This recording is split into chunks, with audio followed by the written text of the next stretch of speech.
Hora de pragmatismo político. A emergente nova direita brasileira, ela apresenta nuances tanto positivas quanto negativas, às vezes até muito negativas. Exemplo, o Movimento Brasil Livre, MBL. Este é um exemplo que ganhou destaque como parte dessa nova direita, mas demonstrou-se em muitos aspectos uma direita pouco eficaz ou até mesmo uma direita ingênua ou falsa. Nomes como Kim Kataguiri, Fernando Holliday, que se destacaram desde o processo do impeachment de Dilma, eles suscitam questionamentos sobre sua contribuição real para o movimento da direita. Então, assim, temos figuras que surgiram desde 2012, 2013, de lá para cá, com muito oportunismo, de forma falsificada, de forma injusta, de forma a prejudicar o movimento. Muitos surgiram nessa onda. Além disso, figuras de entretenimento e redes sociais como Danilo Gentili, Arthur Duval, Mamãe Falei, essas pessoas elas surgiram como expoentes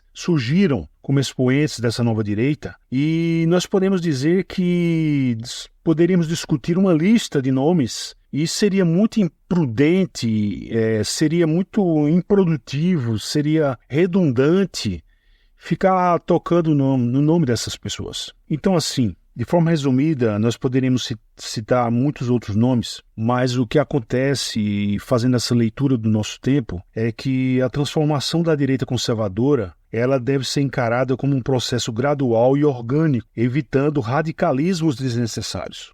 Percebam que essas pessoas foram citadas, eles tinham essa veia de radicalismo e muitos surgem querendo explorar o sensacionalismo, querendo explorar radicalismos, querendo explorar um discurso mais fantasioso do que real. Então, evitar esses radicalismos desnecessários é importante para que haja um crescimento mais gradual, mais tranquilo, mais prudente, mais sagaz. Por quê?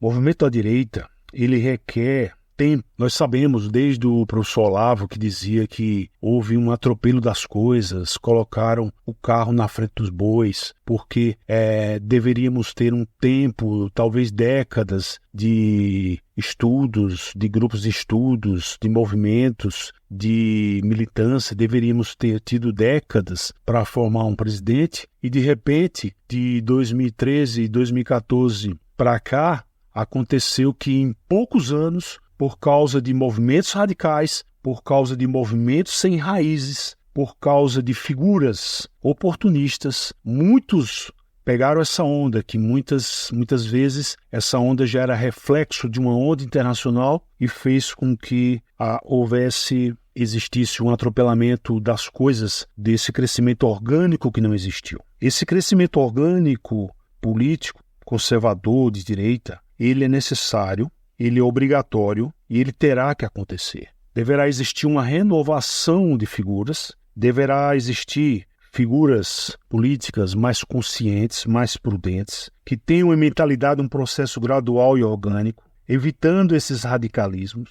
É necessário que, nessa leitura do nosso tempo, essas pessoas tenham tempo para amadurecer, essas pessoas tenham tempo para se adaptar às demandas e elas entendam perfeitamente quais são os desafios do contexto político brasileiro e que não haja mais atropelo ou que haja menos aceleração, coisas radicais, espírito revolucionário, espírito assodado, espírito apressado. Isso é coisa de esquerda. Essa transformação que deve existir deve ser lenta. A transformação lenta, ela permite a reflexão, a aprendizagem dos erros e acertos. Essa transformação lenta, ela permite a construção de uma identidade política mais sólida, mais consistente. É um processo que demanda diálogo, é um processo que demanda tempo, é um processo que demanda experiência, que demanda reflexão, que demanda um compromisso genuíno com os valores e os princípios que fundamentam a direita. Muitos estão apenas de forma oportunista, como se fossem embalados por uma tribo, como se fossem embalados por um grupo de carnaval que empurra o outro. Mas isso não tem nada a ver com conservadorismo, isso não tem nada a ver com direita conservadora. A direita conservadora, ela tem que se fundamentar em princípios e valores e compromissos e reflexões com raízes e não de forma revolucionária. Portanto, a nova direita brasileira, ela enfrenta os desafios de equilibrar a necessidade de mudança com a preservação de suas raízes e princípios fundamentais. Nós desejamos mudanças, muitas mudanças, nós desejamos que aconteçam, mas ao mesmo tempo nós temos que preservar nossas raízes e os princípios fundamentais. E isso não se faz de modo apressado. É através desse equilíbrio, é através dessa prudência que nós poderemos consolidar, nós podemos fazer com que os movimentos de direita dos municípios se consolidem como força política relevante e eficaz na sociedade brasileira. Esse pacote negativo de figuras oportunistas, esse pacote é apenas um lado da balança. Do outro lado da balança, nós temos um sistema. O sistema atual de poder criando obstáculos aos candidatos, criando obstáculos aos partidos, criando obstáculos à nação. São as duas faces da mesma moeda. E quanto mais se persegue, há como consequência uma tendência de desistência por alguns. Alguns, ao enxergarem essa disputa, ao se sentirem cansados pelo desgaste do sistema, há uma tendência de desistência por alguns. E, por outro lado, também, alguns se tornam inertes, paralisados. E, por outros, a estes, esse curso é direcionado. A outros, eles buscam a resistência e a perseverança.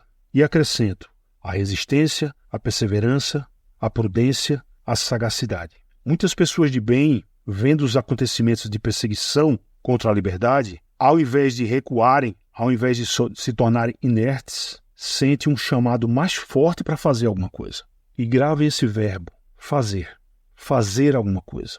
A esses vocacionados, a esses chamados convictos, a estes não aventureiros, a estes não oportunistas, estes poderão mudar a política de baixo para cima, gradualmente, de forma orgânica, de forma prudente, com visão estratégica a longo prazo, seja na formação de grupos de estudos, instituições de treinamentos, capacitação, seja através do despertar individual, a valorização da tradição da espiritualidade cristã, a identidade cultural anti-esquerdista.